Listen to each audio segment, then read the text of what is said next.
Good morning. I'm really happy to have you all here, and I think you're in for a treat this morning. After having had dinner with Dr. Churchwell and his wife last night, I think it's going to be very interesting. This is a lecture that is done every year in respect for Dr. Charlie Smith, who I had hoped to be here, but I think he's been a little bit under the weather. And so I wanted to talk a little bit about this lectureship. It was established in honor of Dr. Smith as a memorial to his dear friend and patient, Armour Hugh Platt Taylor. James W. Smith, MD, Dr. Charles Smith's brother, presented the first lecture in his honor on March 16, 1987. So this has been a very long-standing endowed lectureship. And this lecture was included in the School of Medicine's Dean's Hour series of sequentennial celebration. Dr. James Smith is a professor of medicine at Southwest Medical College in Dallas, Texas, and he spoke on fever, a new friend for an old symptom. And just a little bit about the endowment of this lecture. Dr. Letitia S. Kimsey was the endower, and she was a former teacher and had followed Dr. Smith's career with great interest. And among those admirers had been members of the admissions committee who approved his application for admissions in the University of Louisville School of Medicine in 1951. Dr. Kimsey's husband was actually Armour Taylor, and he was the patient of Dr. Smith. And because of the outstanding care that Dr. Smith provided Mr. Armour, Dr. Kimsey actually endowed this lectureship. And I think we all know Charlie Smith as what is called the internist. He is brilliant, humble, and very well-traveled, an interesting person with a great sense of humor. I had the pleasure of having dinner with he last night, too. And we would like to honor Dr. Smith with this lectureship. And I would like to introduce Dr. Henry Sadlow, who's going to actually introduce Dr. Churchwell this morning.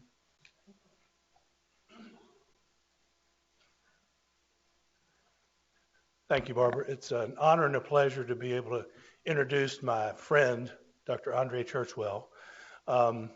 Before I do that, though, I'd like to thank his sweet wife, Doretha, who he met in the Grady Medical Emergency Clinic, probably the asthma room, in 1982, I think. And she is a nurse and a nurse educator at Vanderbilt, so we thank you for sharing Andre with us today. Well, Andre was my chief resident in 1984. Mark Pfeiffer's also. Mary Berry was an intern that year. She's in town. Chris and Connie Anns was back here, and there's probably a few other people that worked with Andre. But Andre's list of, Jason, what do I do to, there we go. So there was Andre Lamont Churchwell when he was a PGY5. Went to Vanderbilt undergraduate, Harvard Medical School, Emory for internal medicine, cardiology, stayed on in the faculty. And then in 1991, returned to his native hometown of Nashville. And he was famous at Emory. He was even close to Jimmy Carter. Here he is, close to him in the 1990 yearbook. And Andre has mentioned several times, I think in his autobiography, he's stated that he has only accomplished what he's done because he stood on the shoulders of giants. And clearly his first giant, I don't think I'm taking any liberty to say this, is his dad, Robert Churchwell. I almost said Dr. Robert Churchwell because everybody else in the family is doctors. But Robert Churchwell was a famous pioneering journalist in Nashville. He started at the Nashville Banner in 1950 at a time where it was very difficult to do that. Dr. Robert Churchwell was just inducted into the Smithsonian Hall of Fame this year as the Jackie Robinson of journalism. Quite an accomplished man. I hope we'll hear more. Well, so the second person, and I don't know, there's probably others, but surely Andre, myself, and a lot of people stood on the shoulders and still hear voices of Dr. J Willis Hurst talking in the background.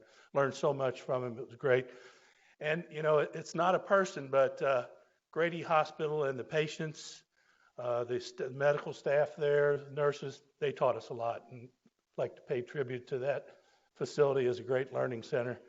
And there's Andre with his family. I do want to acknowledge, Andre has about 3 pages of awards, accomplishments, titles, I would refer you to. It's too long to read. I want to hear what he has to say. But he's been awarded from Emory, Harvard, Vanderbilt. J Willis Hurst Teaching Award is probably the one that's I like the most. But this is his brother Keith. Andre was my chief resident, but then when I had the pleasure of working as chief resident, Keith was one of my top, if not the top, residents in the class. So without further ado, I'm anxiously awaiting what Andre has to say. Thank you, Andre.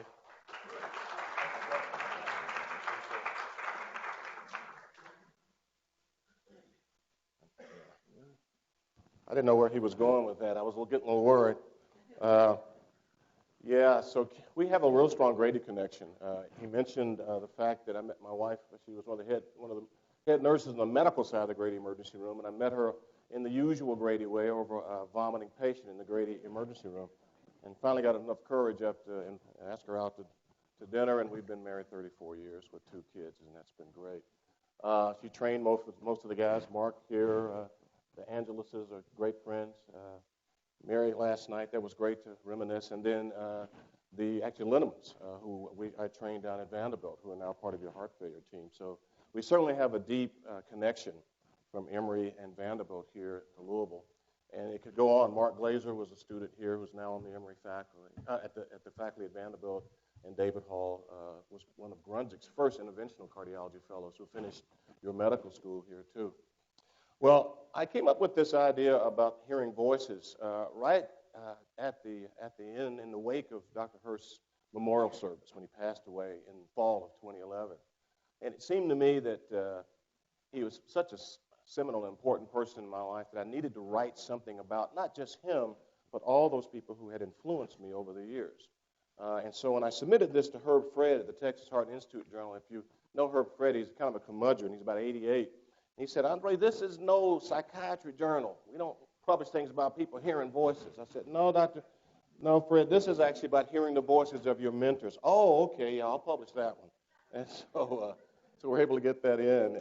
And I have, it seems to resonate with a lot of people because, not necessarily of our generation per se, but I think people want to hear about this story. And I'm going to begin with the last paragraph of my article, and it basically says, although perfection cannot be fully achieved, striving for the unreachable can make us better human beings and better physicians. Mentors play a key role in this life journey and oftentimes serve as road signs to direct us. I hope that our younger colleagues will understand this principle and spend their lives developing a listening ear in order to hear the voices of their mentors. I stole that listening ear from a Robert Frost poem, I might add. So this was really pitched certainly for those of us of my generation. It's in the sweet spot, but it actually is for our younger generation of practitioners and learners and trainees to hopefully embrace, enjoy, and benefit from the years of practice from connecting to your mentors, and that'll be what we'll talk about. For the younger folks in the crowd that are under age 40, raise your hand if you know who Francis Peabody is. We got one person. Henry, you got some work to do here. Okay. Francis Peabody and Dr. Charles Smith, who wasn't alive at the time, but certainly knows about Peabody's writings, a key important figure in the history of medical education and training. He wrote an important paper as he was dying of gastric cancer when he was on the faculty at Harvard at Boston City about the care of the patient. And the secret to caring for the patient is to truly care for the patient. And that's really the theme of what we're going to be talking about here. We're going to talk about coaches and mentors. I had a life coach and my dad, and I'll talk about that some. And then I've had a couple of administrative coaches. You need all kinds of coaches, what I talk about in the article. You need a life coach. You need an administrative coach. You need a research coach. You need a clinical mentor coach who knows a whole lot more than you do when you get in tough times. Those medical administrative mentors were John Stone, the poet laureate of cardiology, as we called him, who was at Emory. John's passed away. But John edited the great book that was handed out for years by Robert Wood Johnson to first-year med students called On Doctoring. How many people have that book? Great. Well, John, that's good. That's a better sign. John was phenomenal, great writer, just a hugely entertaining, thoughtful, and brilliant man who encouraged me to write, as did my father.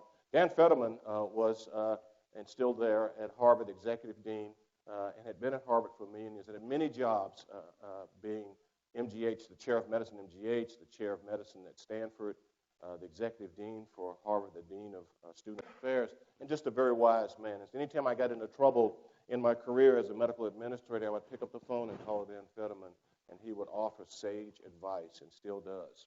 So the key is keep your mentors close, closer than your enemies for sure. But you can keep your enemies close too, I understand. And so we're going to begin with my version of Abraham Lincoln's log cabin. And this is the Churchwell equivalent. This is where I was raised. My parents built this house in 1956. It's on 707 North 9th Street in East Nashville. And with the renaissance of East Nashville, people knock on Mom's door once a month offering $500,000 for this home that probably cost them maybe $2,000 to $4,000 to be built in 1956. And it's less than 2,000 square feet, and 7 people live there, parents and 5 kids. My oldest brother is a retired principal. I have a sister who's a teacher. And then there are 3 docs. I'm the oldest doc, and 2 younger brothers. As Henry mentioned, they were twins, 8 years my junior, identical twins. And I'll get to them in a minute. But I had a lot of lessons in that house. My father, as I learned later in life, you continue to learn. Hopefully that's continuing medical education, right?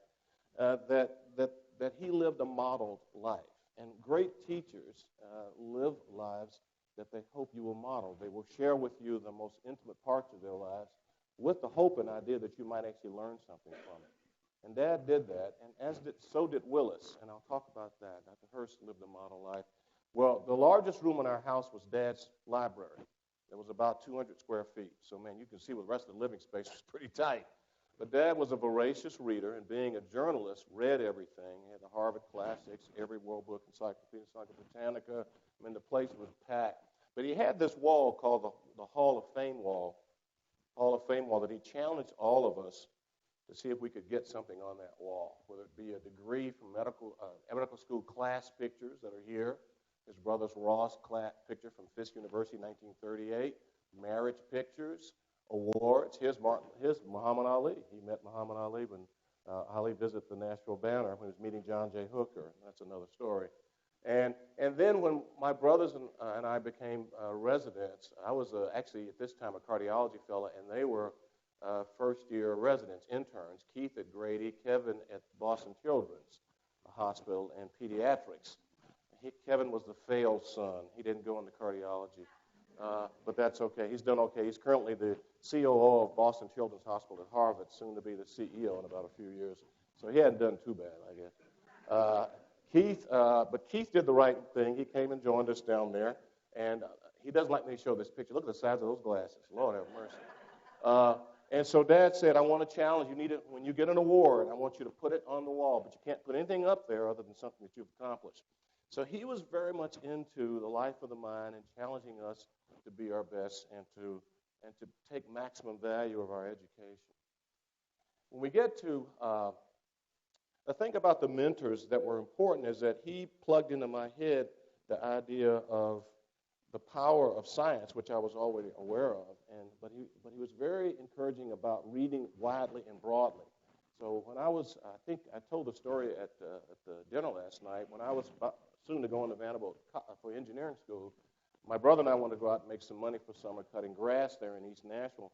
And Dad came to me and said, how much money do you think you want to make? I said, $300 to defray some of the costs there, Dad, to help you. He said, well, here's $300 here and now. I said, great. I don't have to go out in the August humid sun of Nashville, Tennessee, cutting grass for the neighbors. He said, no, well, you have to do something else. The only room in that house at the time that had an air conditioner in it in the wall was his library. And she said, if you come in the library during the summer and you read these books, you'll get $300.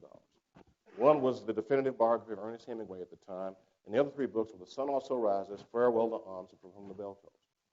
I said, gee, that's a lot of reading. He said, well, $300 and air conditioning. I can do this. So I did that, and I got my $300, and the next summer he'd bring out the definitive biography of F. Scott Fitzgerald.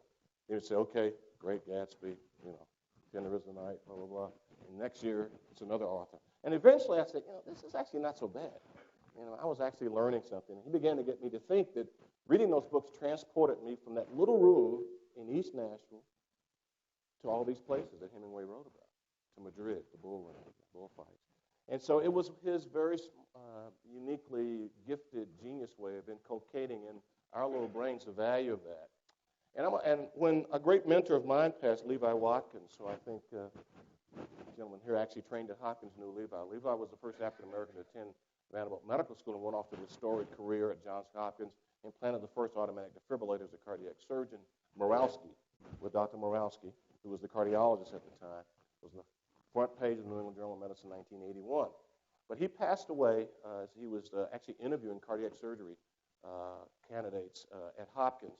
And I wrote a piece about this in September of 2015, and I want to read parts of this with you. And it says, mentors change people's lives and careers forever. Because of Dad, I do write some. He actually corrected everything with red ink up to about age 40. And he said, after age 40, you can write.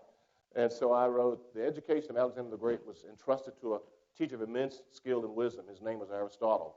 The name mentor is derived from Greek mythology. It was Aristotle's role as Alexander's mentor that defined the word. From this origin, mentor has become forever associated with a personal teacher, an intellectual role model, and a lifelong friend. I recently lost a great friend, Levi Watkins Jr., a man who committed himself to several notable efforts: the civil rights of the downtrodden, developing the lives and careers of young minority physicians in academic medicine, and serving as an oracle on the struggle to equal rights for black people in America. His was a life like a bottle of cherished fine wine, savored and meaningful until the last drop. He, like the many men of destiny, was on a life path to make a difference until the last moments of life. Such was his case, as Dr. Watkins was mentoring medical students when death suddenly claimed him. Fortune afforded me the chance to meet him as a second-year med student. I was sent on a career in cardiovascular medicine, and he, at this point in 1979, was beginning his storied surgical career at Johns Hopkins Hospital. I was sent to meet him by medical student mentors, that's Dr. Fetterman, who felt he would offer me sage advice. I arrived in Baltimore from Boston, excited and hopeful, and after meeting him, remained under his demanding, thoughtful, and career-altering tutelage for nearly 40 years. Once he met you, that was it. Is that correct? He mentored you and called you periodically for the rest of the time he knew you.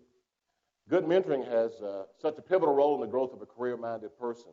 One of the challenges of the single-parent family, often described in the African-American community, is the lack of the other parent-mentor guide. It is for this reason that successful programs that address the kindergarten through college career arc of African-American males maintain demanding but loving mentorship all the way to college and in some cases beyond.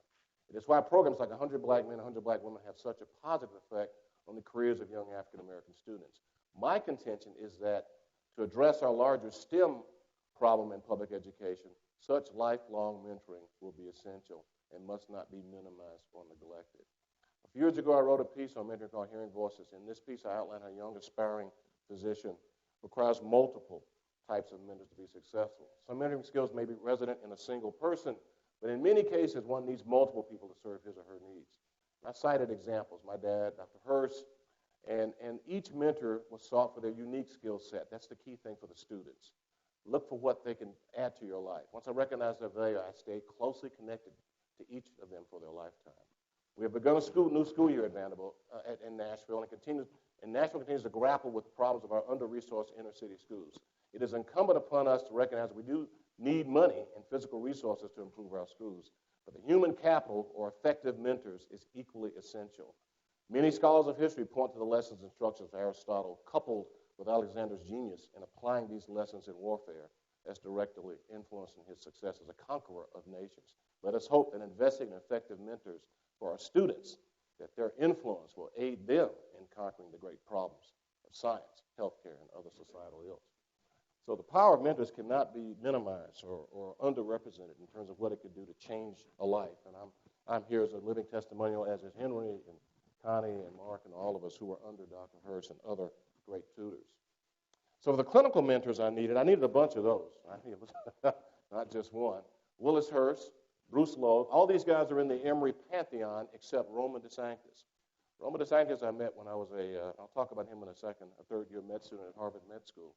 But Willis was unique in a lot of ways, but he studied everything and correlated everything with what that he saw. And there are a number of things he taught us that probably still haven't been published in articles, like the width of the QRS of a bundle branch block in people who are not on QRS prolonging drugs. If someone has heart failure and the QRS is extraordinarily long, more than 0.2 seconds, that person's ejection fraction is usually under 35%. and that's held the test of time. Now, that goes by the board if they're on drugs that prolong the QRS. But if they don't have that and they have heart failure, the EFs are almost all generally very depressed. Bruce Loeb, which I'll talk about, was a guy that helped me make up my mind. Loeb was like somebody I'd never met. This tall, from Georgia, was an Emory quarterback when Emory had a football team, such as it was. Trained at Grady, and at that time in the 1930s, there was no cardiology training program. So he went to England and got his cardiology training, came back, and was really the sole cardiologist at one time for the whole state of Georgia, and saw patients from Dalton, Georgia to Brunswick, Georgia, coast to coast, from the mountains to the seacoast. Saw pediatric cases, saw everything, saw an abundant number of people, and from that developed this enormous repository of patient experiences from which he drew upon. And from him, I learned an important thing, and I want you to take this properly, that in the middle of the night, when I'm collapsing on the floor here in your hospital, there are two kind of people that might come in my room. Someone that has read everything, and the person who has seen everything. Now, obviously, I'd like someone who's an amalgamation of that. But in the heat of the moment, you want the person who has seen everything and done everything. And that's the value of learning from every single patient. That's what he taught me.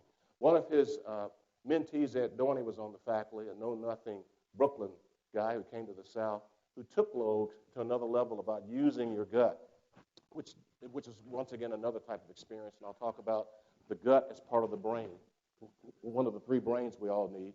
And then Joe Hardison, who was the chief of medicine, was trained by Willis at the VA. His main role, while they were telling you how to make up your mind and make decisions quickly, Joe was telling you to slow think. Because he'd come in the next morning when I was a resident and ask me the first thing, "What'd you do that for, Andre?" in his South Georgia drawl. "What'd you do that for?" You remember hearing that one? Oh, yeah. Hopefully not as many times as I heard it. But I still remember that. And when I'm about ready to go off the road and do something, I hear Joe asking me or telling me, "What are you going to do that for, Andre?" So it keeps me on the road, hopefully, and not veering off doing things I should not do. De Sanctis, it was kind of the Eastern version of Dr. Hurst, and we'll talk about him in a minute here. But I want to digress and talk about another mentor, and that's Ken Walker. I don't think you knew I had this slide. Ken Walker was trained by Dr. Hurst, and Ken has devoted his entire life at Grady. I call him the monk of Grady. Never married, just lived almost in the hospital. Ken's in his 80s now and was a chief resident at the time. He gave me this slide. This is a slide when he was a chief resident. Ken weighs 250 pounds. He said, "Show this slide, Andre." So I think he wanted to be sure y'all saw that. But he doesn't quite look like that anymore. But Ken, about a year ago, and I think he sent this to Henry too, sent this to me by email, which is an example of what does it mean to really connect with your patient, truly connect with your patient to the extent of the intimate relationship and how your work can affect the life of someone. So Ken, this guy sent an email to Ken. "Dear Walker, I believe you were the doctor which treated me at Clark Air Force Base in the Philippines." Ken was in the Emory MASH unit in the Vietnam War. Most hospitals had their MASH units, and Ken ran the one for Emory in 1965. If you are, would you please reply to this email? I want to thank you some 50 years later for saving my life. Have you got an email like that one? I didn't know your name until recently, as I had to inquire at the Military Personnel Center in St. Louis to acquire my medical records from my time in the Air Force. Could you please let me know one way or the other if you're that Dr. Walker? Ken sent back, "My God, I was at Clark Air Force Base in the Philippines, and I must be the one. What did you have? I'm stunned." I'm so happy you are that doctor. It has been a long time. I'll try to summarize my case and how I ended up at Clark. I was experiencing pain in my legs, went to the clinic where I was stationed, and at first I was told it was phlebitis, but it continued. Then I began experiencing pain in my right chest. I went back for pneumonia, and they had fluid drained several times, and was given penicillin. I did not respond. I was sent to Clark Air Force Base, which is where Ken saw him. I believe there was another doctor there, and upon hearing my story, you immediately realized I had a pulmonary embolism. You put me on heparin, no test, clinical history, physical exam, high index of suspicion, mortality is 25%, first time PE. You don't have time to sit around and ho-hum. So the Loeb concept was in play, treat. Loeb said, "I'm a treating doctor. Are you going to be a treating doctor with me when you meet him for the first time as a fellow? If you didn't say yes, you're going to have a rough month." And so put him on it, and he said, elevated my legs. I truly believe you acted. If you had not acted so fast, I may not be here today. So God bless you and thank you. Your narrative summary of my case is quite lengthy to tell, but at the end of it, you have this sentence. I would be exceedingly grateful for a follow-up on this occasion. Well, I'm 72 years old, 22 at the time, still alive and kicking. So that's a pretty good outcome. Interesting thing is that in the early 70s, I started feeling the chest pain again. And so I quickly drove myself to the ER and explained to the admitting doctor what it was. He, of course, was skeptical of my self-diagnosis, but I was adamant, and they ordered blood gases and did tests, and I'd thrown another embolism. I, again, was quickly put on heparin and brought under control. So this guy had thrombophilia, right? Some hypercoagulable state. Amazing the case developed that late. But it pointed out taking care of someone in a thoughtful, patient-centric, meaningful way, where you give yourself. Hurst said, one of the great doctors, good doctors, try to give a piece of themselves to every patient. And if you think about giving a piece of yourself to every patient, that brings something in your mind that hopefully you can relate to. That's a deep and abiding connection that you have. So I spent some time at Grady, and this is when I was chief resident. I had a lot more hair, and it was darker. And there's Dr. Hurst, and there's some students. We're going to do an EKG round, and Henry knows what that was about. Hurst was unique. He was trained by Paul. He was the last fellow trained by the legendary Paul Dudley White at the Mass General, who started the American Heart Association, actually. But Willis was some kind of unbridled, unique thinker. I think he would have to be called a transformative thinker now. One of the things he did, and he learned from White that he did, is that he would write letters. How about that? He would write a letter. And he would write a letter in a very meaningful way. Letters were not written as just kind of routine or some perfunctory thing to be sent off. It always had a purpose. And so we actually had him to come down, had him come down to talk to us in Nashville back in 2005, but he developed a respiratory problem. Here's what he says. I was so sad I could not be with you at reception. I was sick with an upper respiratory infection that attacked everything from above my lungs, trachea, larynx, pharynx, and eyes. Although the infection was subsiding, the asthenia lingered. What's asthenia? Anybody know what that word is? The weakness, the fatigue. Neurocirculatory asthenia was a big diagnosis in the 1940s for young women. We call it mitral valve prolapse syndrome now. But that's where that word, at least in the medical lexicon, came from. Everyone from here gives me glowing reports about the gathering. We gave him a plaque. It was magnificent. I'm so pleased to have it. And here's the punchline. I suppose all you know by now that all it takes to be a good doctor is to be kind, thoughtful, and responsive to your patients, and study at least 7 hours a week. Thank you from Willis Hurst. Okay? So he's giving me another one of those ditties. Okay? What he's telling me, Andre, you don't have to read 12 hours a week, 15 hours a week, 20 hours a week, 1 hour a day, cumulatively. Because he knew over years from training all of us, we're not going to read that much. We're not going to read 10 hours. We're not going to read 20 hours. But you might read cumulatively 1 hour a day. And he also encouraged you to do it, most of it, the last hour before you go to sleep. He didn't understand inculcation or incubation concepts that the cognitive psychologists all talk about now. That if you read about a problem the night before you go to sleep and you go to bed on it, oftentimes the incubation, your brain is still parallel processing even when you're asleep. You can solve problems, and sometimes you wake up in the morning with a eureka moment. That concept is called incubation. Willis didn't know about that, but he knew that would happen, and he would tell you to do that right in the hour before you go to sleep about a complex patient. When the book was written that Mark Silverman, a great protege of Willis, did about his life, Willis's life, he sent me a copy. And here's what once again, for Andre Churchwell, I felt so good, one of the best. And then, things put aside tend to remain aside, JWH. So in other words, if you have an important project or a complex patient that you're trying to figure out, don't just put it away and never think about it again. He was already into the parking lots, the parking lot concept. Keep it close and proximal in recent memory and continue to work on it. So his instruction set was wide and continual. There he is there. I was fortunate to receive the first Minority Resident Alumni Distinguished Award in Emory in 2004, and there I was there with two of my great heroes. There's Willis and there's Bruce Logan. There's Nanette Winger back there, guys, Connie and Chris. There's her late husband, Julius. And then this is one of my favorite slides. That's me with now two of my great teachers. There's Dad, and there's Willis, and there's Joe Fellner, who taught us echocardiography. So these things are key. Another letter from him, we had him come up to talk at Vanderbilt for grand rounds, and I knew he was ill. He apparently had myasthenia. It was not clear, but it probably had myasthenia gravis terminally. He was having trouble walking. His energy was going down. So he sent me this. Looking forward to coming up. I'm sending you a large number of reprints. Please look over them again, make copies, understand the plan. I'll meet informally with residents and faculty Thursday morning, interpret EKGs, and so forth. And then here's again, Andre, this may well be the last visiting trip I make, so it means a lot to me. So the message to me is don't mess it up, Churchwell. Don't mess it up. So he came, and he was ill, but he sat and read EKGs and blew everybody away. And a testimonial to mentors that means something to you is this slide, and who was there. So you've got, here's Henry, here's Wayne Shugall back there, and these are people who he trained that are on the Vanderbilt faculty. We were all there. There's Keith and his wife, Leslie. And so these are all people he trained who admired him, but more importantly, had learned intensely from him and recognized his model life's value. And so when he went back to Atlanta, an interesting thing, he had patients brought off the wards. He wanted to see real-time care, not things that we had cookie-cuttered.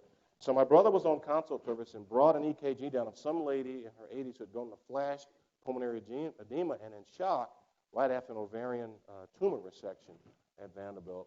And he brought the EKG down and said, Dr. Hurst, what does this EKG show? And Willis looked at it, smiled, wrote something on it, and folded it and gave it back to Keith. He said, don't tell me what it is until you get the diagnosis. And so as he was leaving to go back to Atlanta, Keith ran down to the van and said, this patient has Takotsubo. Her coronaries were normal, and she had the octopus trap look. And Willis said, open up that EKG, Andre. What is it? And so we opened it up, and it had catecholamine cardiomyopathy. If you go way back in the literature, it had been seen before, and it was called catecholamine cardiomyopathy. And essentially, that's what it is. You look at the pathophysiology. Now, what he saw, there was a specific T-wave change in the precordial leads that he saw. I got to show that EKG to you. And so that's the genius of Hurst. And so he wrote this, had a great time at Vanderbilt. Thanks to Keith and those. I was pleased that you moved back to academic medicine. You and your group will put Vanderbilt on the map. Please thank Gail and John. These are other residents who had come. I enjoyed seeing them. Thank Keith Wren. Always thinking about people. Keith Wren was in the audience who gave him a reprint. Tell Rob Hood, one of the fellows who was on the faculty at Vanderbilt now, was the nicest introduction I ever had. Him to send me another copy. And then this is the punchline again. My visit there will be my last trip, and I was overwhelmed. She had never left Emory in Atlanta after that trip in 2007, passed away in 2011. And so it was really impressive for us, and I know Henry was excited, but it was fitting in terms of our relationship in that. When he went back to Atlanta, his wife passed away, and he moved into an assisted living. And that's an interesting story about the elderly women in assisted living, seeing he was single. And there are some interesting stories about that I'll share later with Connie and Chris and everybody else. But he, true to form, they would bring cases out to him, bring the residents in a van once a week or so out to do morning report. Who else to give morning report other than the legendary Willis Hurst? So taught medicine 60. I'm now 90 years of age, so the intern and residents come to my retirement home on the second Tuesday of the month for dinner and a teaching session. We usually discuss the pathophysiology related to clinical conditions. We occasionally discuss the current ethical problems related to medicine. And that's what this article, I recommend you pull this. This article is about that, how he was seeing challenges in modern ethics in the care of patients. And that's why he raised, once again, Dr. Francis Peabody, we need you. So go read about Peabody, please. Bruce Lowe. Bruce Lowe was about 5 feet tall and was a dynamo. Actually was one of Dr. Hurst's mentors, too. And I mentioned he was probably the first original cardiologist in Georgia and saw everything and ran the Emory cardiology program in the Emory Hospital. But one thing about him being 5 foot tall, you had to walk. And I'm 6'2" or thereabouts. Lou Batty, who was a resident with me and I was intern, could not keep up with this man as he ran up and down the hall seeing patients. And it was very hard to learn from him. One patient arrived, was brought to the treatment room there at Emory in cardiogenic shock a week after an anterior wall infarct. And they had called Dr. Lowe, hey, there's a patient down there that's sick. And he said, let's go down and see him. So he jumped up and ran down. We ran down the steps, got there, and Lowe went in, got the virus, talked to the nurse, talked to the patient very briefly, and with his stethoscope, okay, after he put his hand on the chest, he said, okay, grab the phone. Spencer King, head of the cath lab. This guy has a 2-to-1 shunt. Roach is septum. Come get him. Take him to the operating room. Click. Go. And so Lewis are sitting there saying, what? How? When? How do we learn something? So we finally caught him. And we said, Dr. Logan, tell us about, how did you know that? And he started grinding his teeth then. Now, you know you're in trouble. So we went back to the treatment room. He said, take your hand, put your hand on that. What you feeling? Bumblebees, right? Okay, EKG, anterior infarct, old anterior infarct, bumblebees, ruptured septum. Not mitral valve rupture, ruptured septum. Okay, let's go. He was right. 2-to-1 shot. And so after about a month of this, I still couldn't learn from him because I couldn't understand how he would process. He would only ask a few set of questions. His exam was extraordinarily quick and cursory. And so after about a few years, after sitting down, and I actually do a lot of deep thinking about how do I learn from these people, it finally dawned on me that Bruce Lowe, because every time he'd come out of the room, he'd say, Andre, Miss Jones, that lady, Miss Jones reminds me of Miss Carr. I saw at Grady in 1953. I said, whoa, okay. And it began to occur to me he did that every time. So this man had a photographic memory.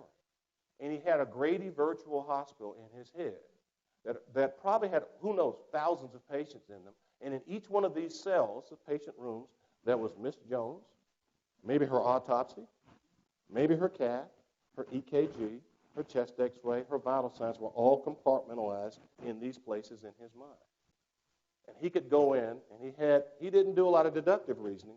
I had to learn from him a feature, I had to go read about it, associative reasoning, which is basically kind of an electrical engineering concept called autocorrelation, where you just take what you've heard and quickly match it to the thing that matches closest to what that unknown is.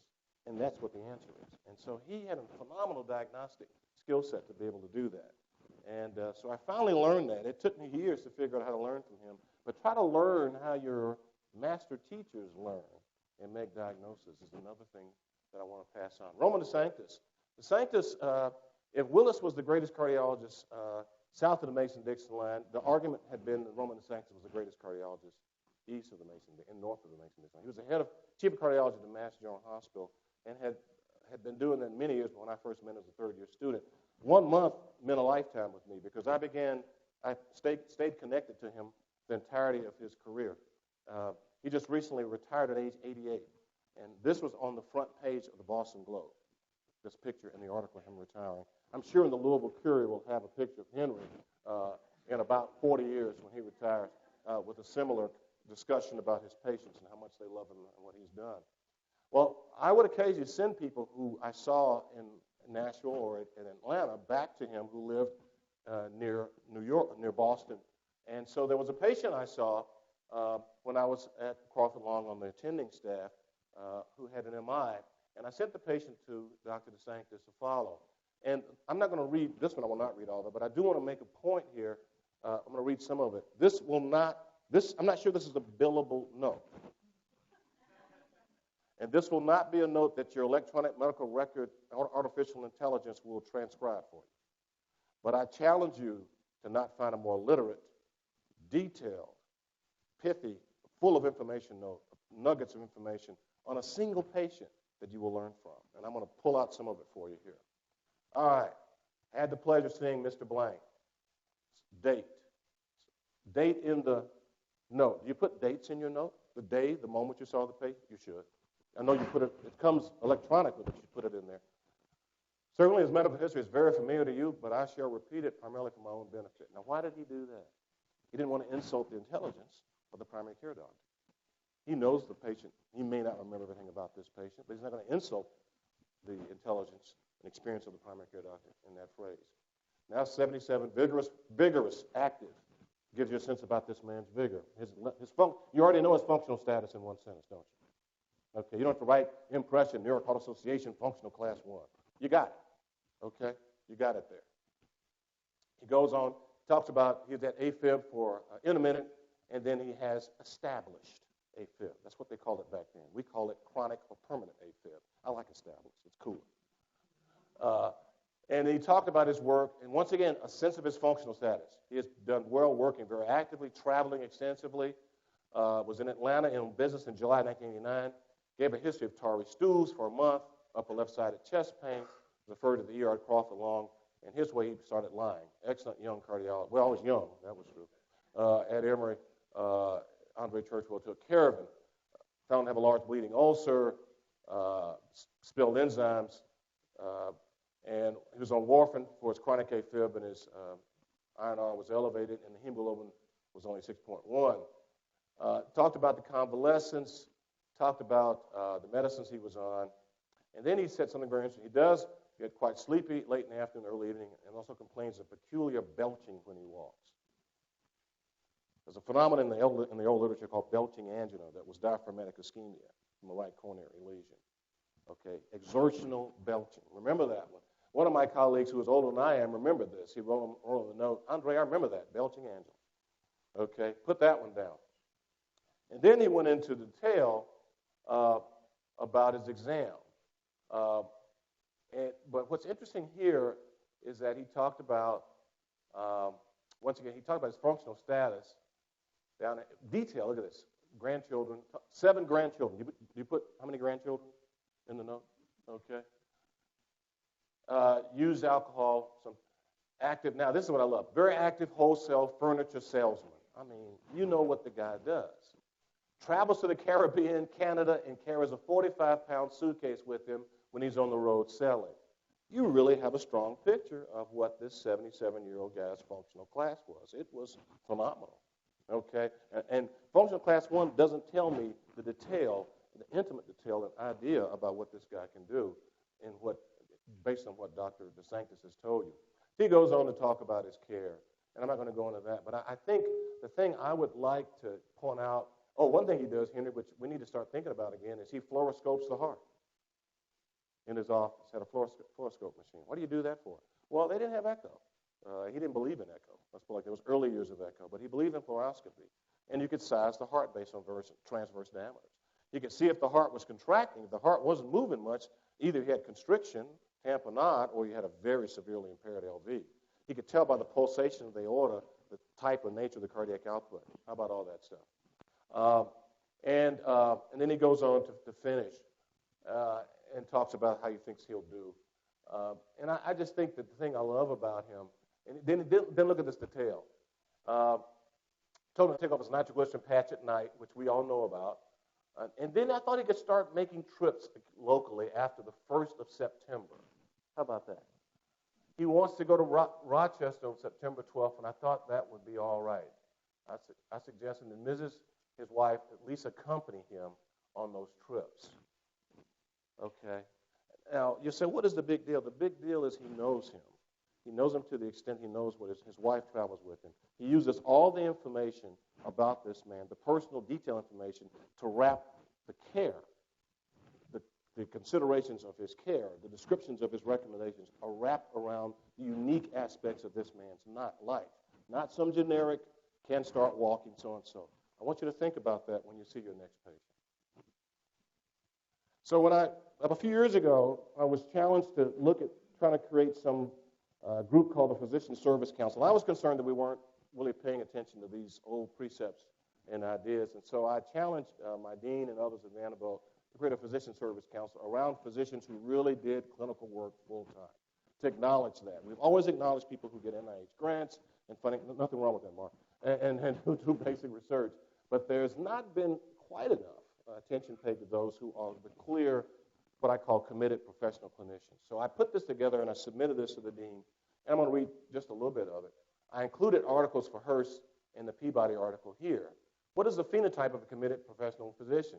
I think to many in our group, this is the question, the 800-pound gorilla in the room, as we think about trying to make doctors better. Dr. Hurst talked about what good doctors try to do in an article. He borrowed from Peabody and those guys. So I've created a partial checklist of the habits, attitudes, and behaviors that I aspire to achieve every day, missing the mark, though. That's important. This is aspirational. Phenotype of committed physician. Hospital time is concentrated on patient care. Searches for or creates, innovates programs or systems to assist in taking better care of his patients.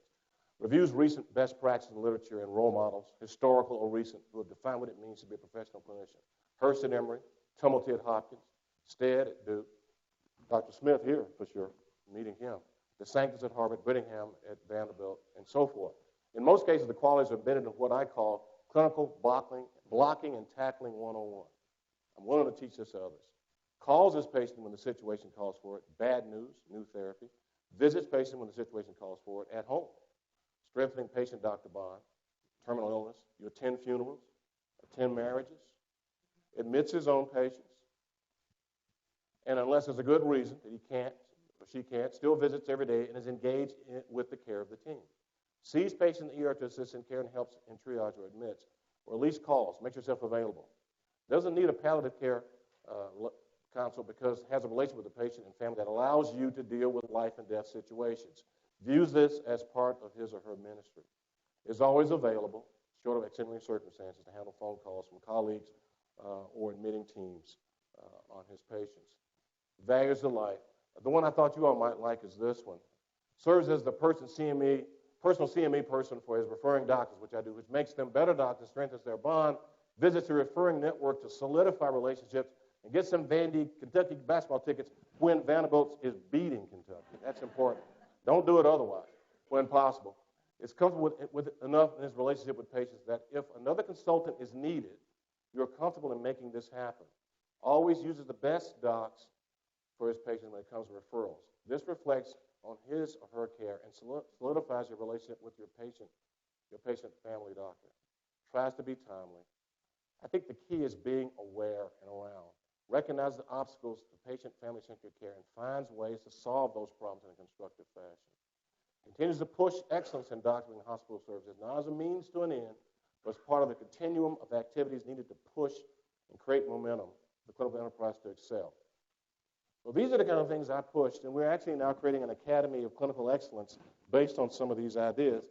Recognize this didn't occur overnight. This note was sent to the dean and the leadership on April 2012, and we finally now are putting together the Academy of Clinical Excellence with a lot of these things embedded in it for our young physicians.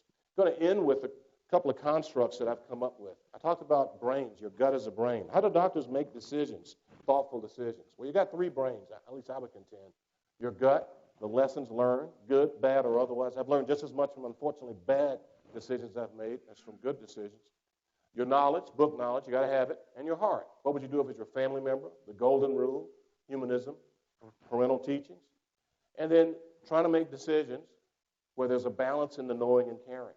From the other side of it, what kind of sustains a doctor for a lifetime of care, and then therefore what drives the doctor's behavior, good or bad? These are the things I think are the drivers, with different gain factors or amplification factors for each individual person. Search it for yourself.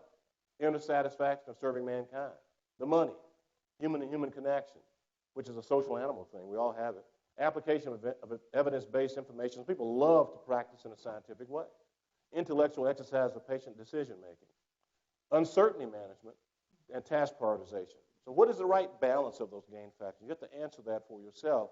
But there's certainly a confluence of this side of the equation and this side of the equation that are involved in helping us all make decisions moment to moment. Because when we make decisions, we don't have all the information. Some people have a heck of a time making a decision because they don't have all the data. And that's that uncertainty management, making decisions in times of uncertainty. Not the load love to push you on that one. You got to make up your mind. Make up your mind on that. Use your experience. Use what you know in your books. Make up your mind right then and there. And then you have to use that the task parking lot concept I'm sure you're aware of. So when you're seeing things about patients or other things, categorize them. Not urgent, not important, very urgent. You better deal with this one very quickly. This can be put someplace else. And then the other aspects of the variations of that. You can place them, something that's not important, not urgent, put that one in long-term parking. Somebody's crashing on the floor, you need to make a decision. That goes curbside for the brain. So as a young trainee, as a young learner, this is a way to help shape your priorities. In concluding here, about 2004, we named the residency program after Dr. Hurst, and a plaque was placed from one of his famous quotations, and this is how I will end. Dr. Hurst said, "The practice of medicine is predominantly a humanistic act. Physicians must care about their patients and must constantly improve their scientific knowledge about disease. To care and not know is dangerous. It's dangerous. To know and not care is worse. It's actually immoral. That's what it is. Caring and knowing must be combined to succeed in doctoring. And I would argue as a postscript in equal amounts.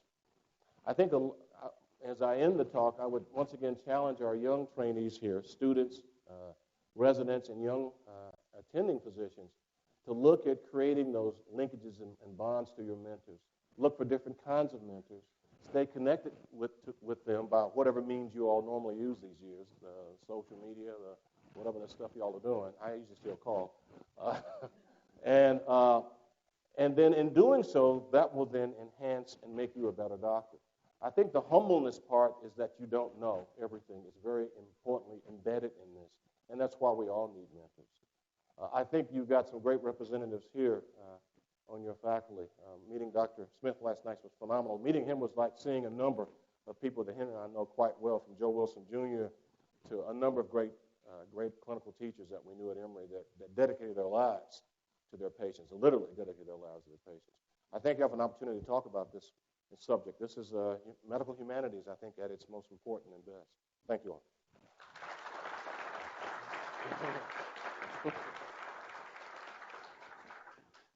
Can answer some questions. Comments would be good, too. Yes, sir.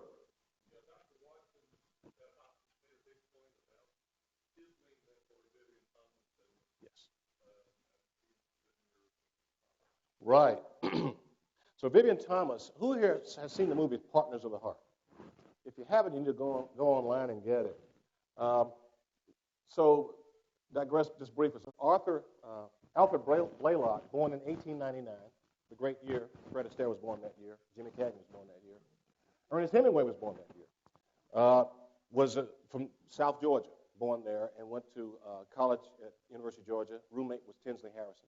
And he went on to train at Hopkins, and was really much one of the early surgical researchers. Was interested in shock research when he was on the Vanderbilt faculty.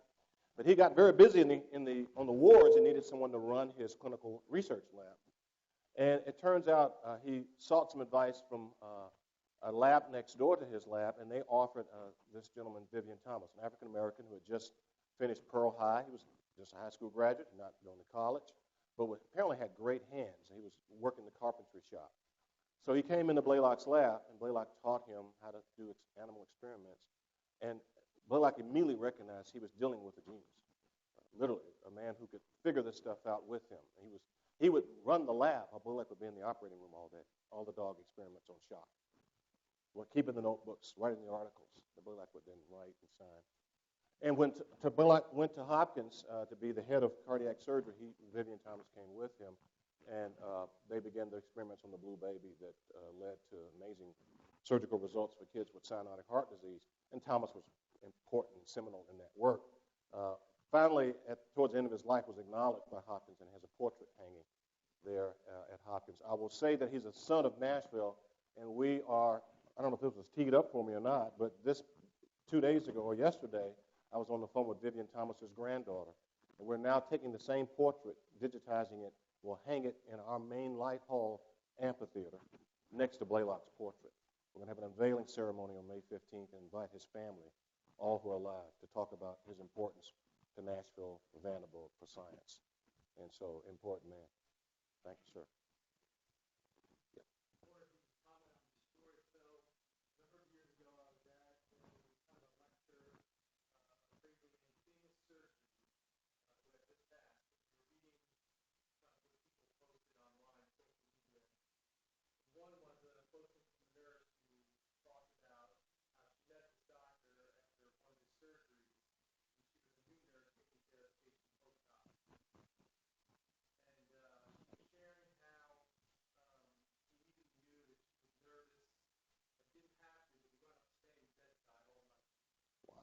Wow.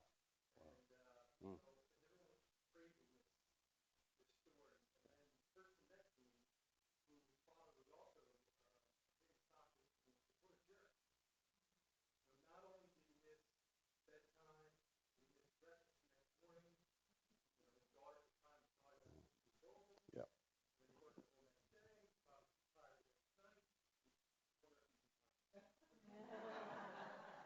I don't know what to say. The first discussion was correct. Well, I think we're in a changing time. I think the whole thing about work hours got really distorted and has turned out to be erroneous. I don't know if you were keeping up with the body of research on. We do know people certainly can be sleep deprived, don't get me wrong. But I think the whole concept that was placed almost 10 years ago was overstated. And some recent research was done with surgical programs. Vanderbilt was one of them. that showed that if you do let people off after working all night, that you don't see these kinds of things happen. I think it comes back to how you view yourself as a physician. I think there's a changing concept about being a physician is just a job. It's not a job. I'll have to stay firm with my concept. It is a ministry. It's a calling. At its best, to be your best, it has to be viewed that way. We're not dealing with machines. This is not an assembly line. You're dealing with people, entrusting with them, as DeSantis said, the most sacred thing that they have, and that's their life. And families entrusting with you the most sacred thing they have, their family members, their father, their son. And so if you put it back on yourself, it actually works better. What would you want for your mother, for your dad, for your most loved one? You want the doctor who did the surgery sitting there by the bedside, checking those vital signs all night, helping the nurse take care of them. When Robert Guyton, the Guyton textbook of physiology, had like 8 or 9 kids, you all know Guyton physiology book? Everybody know that book? You know that Arthur Guyton, Jackson, Mississippi, had 8 or 9 kids. Do y'all know that? All of them are physicians. Did you know that? All went to University of Mississippi. All went to Harvard Med School. All brilliant. Guyton himself was probably the first biomedical engineer. That's another topic I can talk about. But the elder Dr. Guyton and his wife, Robert's mother, went in a terrible car crash about 10, 12 years ago in Jackson. And his father was killed. And his mother was terribly injured. Robert flew to Jackson, Mississippi, got the hospital to offer him a pass or whatever immediate ability to be on the staff. He slept on a pallet next to his mother's bed the entire time she was there, helping the doctors, being there to comfort her and to assist in whatever the tough decisions were made till she passed. So what would you do for your mother? What would you do for your sick family member? So thank you for that question.